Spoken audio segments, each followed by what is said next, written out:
السادة المعلمين المتقدمين لوظيفة وكيل ومدير مدرسة، السلام عليكم ورحمة الله. إن شاء الله من خلال الفيديو ده هنقدم أسئلة الاختبار البعدي النموذج الثاني القيادات التربوية لوكيل ومدير مدرسة من داخل منصة الأكاديمية. أسئلة جديدة نموذج رقم 2 ليوليو 2024 بالإجابات الصحيحة مع عرض مصدر الإجابة. بس يا ريت تدعمنا بالاشتراك في القناة لو أنت أول مرة بتشوفنا، وتعمل إعجاب بالفيديو وتعمل شير ليصل لأكبر عدد من السادة المعلمين. من غير ما أطول عليك يلا بينا نبدأ أسئلة الاختبار. السؤال رقم 1: ما المقصود بالإدارة الجامدة؟ الإدارة الجامدة هي أنها لا تواكب العصر والمتغيرات، تستخدم أجهزة حديثة، تعمل 24 ساعة. طبعا الإدارة الجامدة هي إدارة ليست مرنة، يعني لا تواكب التغيرات ومتغيرات العصر، أو أنها لا تواكب العصر والمتغيرات. السؤال رقم 2: ما هي احتياجات المتعلم بالنسبة للمنهج؟ أن يناسب ميوله ودوافعه ومتطلباته، أن يتوافق مع فلسفة المجتمع، أن يراعي الفروق الفردية. طبعا احتياجات المتعلم بالنسبة للمنهج أن يناسب ميوله ودوافعه واستعداداته ومتطلباته. بالإجابة الصحيحة أن يناسب ميوله ودوافعه وميوله ومتطلباته. السؤال رقم 3: تطوير المنهج مسؤولية المعلم، المتعلم، الإدارة؟ طبعا تطوير المنهج مسؤولية المعلم، أنه يطور من أدائه ويطور من المنهج. السؤال رقم 4: من يقاوم التغيير بشدة؟ مين اللي بيقاوم التغيير؟ أول واحد بيقاوم التغيير أو بيقاوم التغيير بشدة، هل هو رئيس المؤسسة ولا هيئة التدريس ولا الإداريين؟ طبعا رئيس المؤسسة بيقاوم التغيير بشدة، طبعا خوفا على فقدان سلطتهم أو مركزهم. السؤال رقم 5: من المعوقات التقنية للإدارة الإلكترونية؟ طبعا الإدارة الإلكترونية لها معوقات تقنية ومعوقات بشرية. طبعا من المعوقات التقنية خوف المديرين من فقدان سلطتهم، ولا التجسس الإلكتروني، ولا صعوبة الوصول لبعض المناطق. طبعا صعوبة الوصول الشبكة لبعض المناطق، أو صعوبة الوصول للمناطق اللي الشبكة بتكون فيها ضعيفة، أو إن الشبكة ما تبقاش قوية في مكان ما، يبقى هنا صعوبة وصول الشبكة لبعض المناطق بنفس المعنى. السؤال رقم 6: من المعوقات البشرية للإدارة الإلكترونية خوف المديرين من فقدان سلطتهم والتجسس الإلكتروني. صعوبة وصول الشبكة لبعض المناطق يبقى خوف المديرين من فقدان سلطتهم. السؤال رقم 7: من المعوقات للمتعلم أن التعلم لا يناسب سوق العمل، صعوبة المنهج، تراكم الخبرات. طبعا أن التعلم لا يناسب سوق العمل، وهناك فجوة بين المناهج أو التعليم وسوق العمل أو فرص العمل. السؤال رقم 8: مدير المدرسة غير مسؤول عن متابعة السجلات المالية، عبارة صحيحة من عبارة خطأ؟ طبعا دي عبارة خطأ، وانت حضرتك محتاج ان انت تراجع اللي هو مجال الشؤون المالية والإدارية من المادة العلمية القديمة اللي كانت معروضة على المنصة، اللي هو الكفاءات الفنية والإدارية لمدير المدرسة. السؤال رقم 9: الإدارة العشوائية لا تستند هذه الإدارة على أسلوب علمي في إدارة أمورها، فهي تعالج ظواهر المشكلات ولا تهتم بجذور المشكلة، ولا تستند على معايير أداء واقعية للحكم على الأمور، وهذا مظهر من مظاهر قصور وضعف الإدارة الذي ترتب عليه وقوع أزمات عديدة.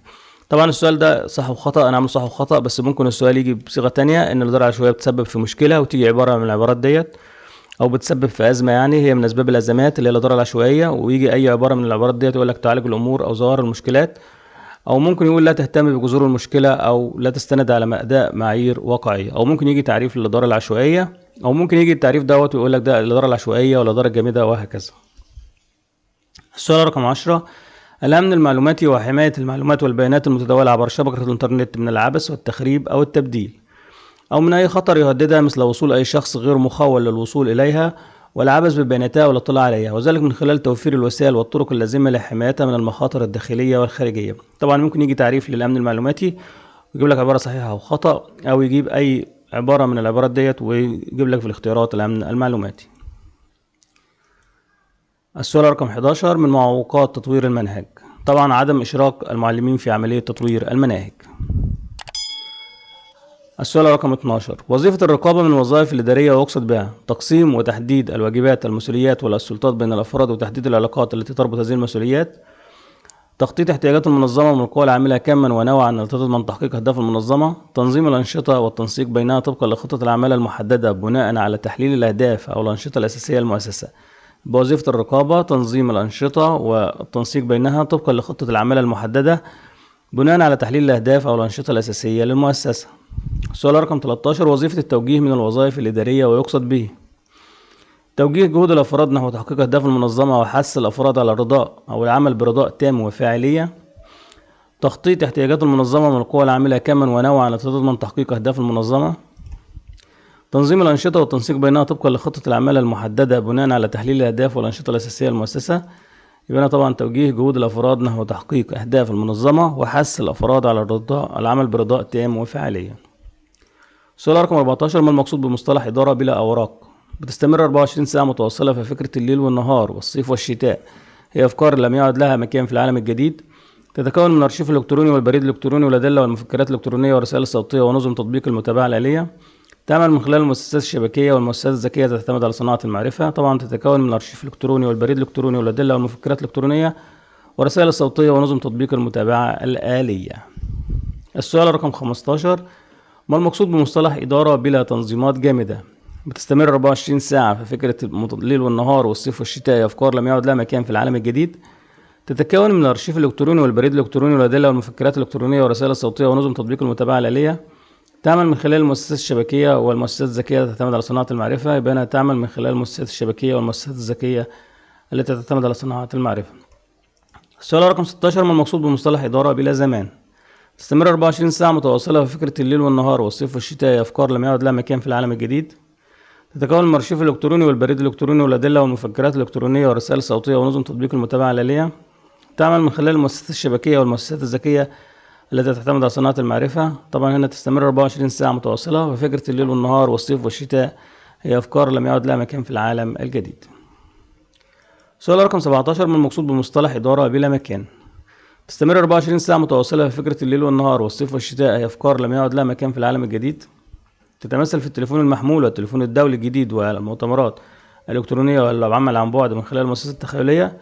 تعمل من خلال المؤسسات الشبكية والمؤسسات الذكية تعتمد على صناعة المعرفة. يبقى هنا تتمثل في التليفون المحمول والدولي والمؤتمرات الإلكترونية والعمل من خلال المؤسسات التخيلية. سؤال رقم 18، يندرج تأكيد المدرسة على استخدام الكتاب المدرسي ضمن مجال القيادة والتخطيط ولا النمو المهني للمعلمين ولا إسراء المناهج؟ طبعا هنا إسراء المناهج. 19، تعد القيادة خلقة الوصل بين العاملين وبين خطط المؤسسة وتصوراتها المستقبلية. عبارة صحيحة من عبارة خطأ؟ طبعا دي عبارة صحيحة.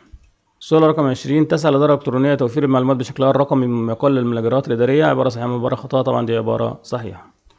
السؤال رقم 21، يجب الاهتمام بالمعارف النظرية والفلسفية في إعداد المعلم دون الاهتمام بالتطبيقات العملية. طبعا دي عبارة خاطئة. السؤال رقم 22، من أهداف التغيير بالمؤسسة التعليمية أن تقود المؤسسة التعليمية عملية التغيير والتطوير المجتمعي، الازدواج أو التضارب والتنظيم في بعض المجالات داخل المؤسسة، خلق مناخ مقترح لحل المشكلات. طبعا خلق مناخ مقترح لحل المشكلات. السؤال رقم 23، يطلق على الموقف الصعب الذي يؤثر في المجتمع مع وجود نقص في الإمكانيات المتاحة، الأزمة، المفاجأة، المشكلة. طبعا ده الأزمة. السؤال رقم 24، إدارة الموارد البشرية عملية اختيار واستخدام وتنمية وتعويض الموارد البشرية العاملة في المؤسسة. عبارة صحيحة من عبارة خطأ؟ طبعا دي عبارة صحيحة.